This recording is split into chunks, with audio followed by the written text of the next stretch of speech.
अनैतिक मानवी वाहतूक प्रतिबंध कक्षाने विजापूर नाका पोलीस ठाण्यात दाखल गुन्ह्यातील अल्पवयीन बालिका व संशयित आरोपी सच्चूकुमार कृष्णा चंद्रबंसी यांना ताब्यात घेतले आहे।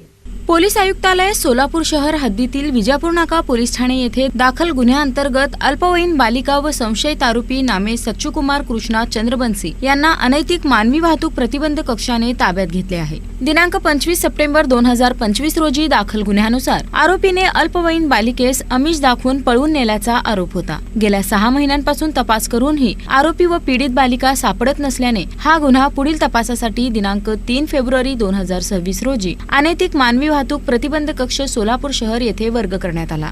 गुन्हा वर्ग होताच अवघ्या 18 दिवसात तपास पथकाने कौशल्यपूर्ण तपास व तांत्रिक माहितीच्या आधारे दिनांक 21 फेब्रुवारी 2026 रोजी आंबेठाण रोड बिरवडी चाकण पुणे येथून आरोपी व अल्पवयीन बालिकेस ताब्यात घेतले। पुढील कार्यवाहीसाठी दोघांना विजापूर नाका पोलीस ठाण्यात हजर करण्यात आले। ही कामगिरी पोलीस आयुक्त एम राजकुमार, पोलीस उपायुक्त गुन्हे शाखा डॉक्टर अश्विनी पाटील व सहाय्यक पोलीस आयुक्त गुन्हे शाखा राजन माने यांच्या मार्गदर्शनाखाली करण्यात आली। अनैतिक मानवी वाहतूक प्रतिबंध कक्षाचे पोलीस निरीक्षक धनाजी शिंगाडे यांच्या नेतृत्वाखाली अश्विनी काळे, अलका शहापुरे, महादेव बंडगर, सत्तार पटेल, चालक दादा गोरे तसेच सायबर पोलीस ठाण्याकडील गायकवाड व मच्छिंद्र राठोड यांनी उत्कृष्ट व शिताफीने कामगिरी बजावली।